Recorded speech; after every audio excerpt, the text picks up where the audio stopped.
Кои се ефектите од проектот Граѓанска вклученост за решавање на проблемите во животната средина, кој го реализира Сдруженијето за развој, активно делување и потекнување на граѓанскиот сектор За нас се работи?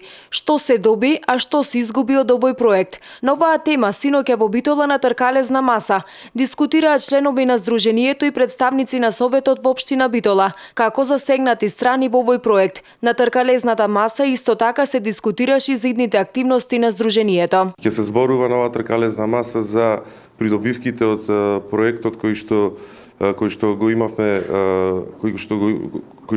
добиено од ФОМ и од УСАИД, а тоа беше граѓанската вклученост во решавањето на проблемите во животната средина во општина Битола. И ќе разговараме за тоа што добивме од тој проект, што изгубивме, односно кои се неговите добри страни, кои се некои лоши страни. Мора да нагласиме дека овој проект сам по себе значеше само старт или само една иницијатива, бидејќи проблемот со кој се занимававме во овој проект е нешто кое треба да се решава во континуитет и нема некое решение крајно па да се рече дека до таа година се ќе биде така како што треба. Значи овој проект подразбираше само иницијална каписла за понатамошните ангажмани на нашето здружение и на другите здруженија кои се занимаваат со овој проблем.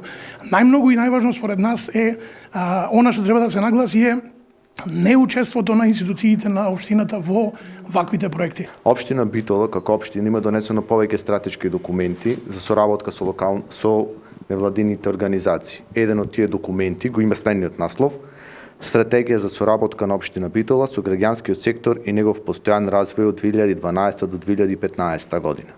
Општина Битола исто така има и своје лице за контакт со соработка со невладиниот сектор, но за жал нашето искуство покажува дека со ова локална самоуправа, предводена од страна на ДПМН, невладините организации, како што се друго во Република Македонија, може да се подели на две групи. Проектот Граѓанска вклученост за решавање на проблемите во животната средина вклучуваше низ за активности низ Битола и Пелагонискиот регион во период од 18 месеци. Истиот е поддржан од проектот на УСАИД за граѓанско општество кој го спроведува Фондацијата Отворено општество Македонија.